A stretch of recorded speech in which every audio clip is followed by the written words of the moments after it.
waxaan rabaa abwaa inaad nagu soo celiso gabaygii ay ku jirtay iska gadasheeyaha sidii gabar nin doonayso wuxuu yiri waxaad golaha joogtaanba waa maalmo gudahoodi iska gada shisheeyaha sidii gabar nin doonayso idinkoo gabow aawadi godatay laabtiin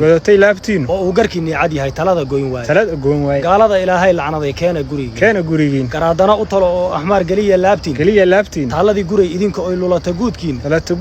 gacal weeye dhaha oo abi gooni ula show ahmaarada tan gaajaysan ee go'ay mushaarkoodi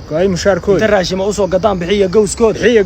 oo gaariyaal ugu raro geeya xeradooda biilkooda gaar ugu qoran lacag kun gaaraysa gaajay kuwiin cidlada ugu go'ayaan bariis gaar cadda ah ee cunaan labada geesood kabihii ka go'ay bay hadeer gadani waayaan laba guri ku soo wada koraal la is horgeeyay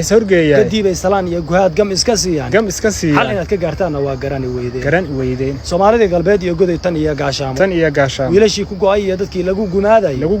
waxba nooma gelin dhaha qalbiga baa ingaatiray idinka ayagana galeydoodii bay mira ka goosteen ahmaaran galna ayay shalay u geeyeen calankina ka guura la yiri goonida ahay iska gooyo qoraha ma garan waxay galayaan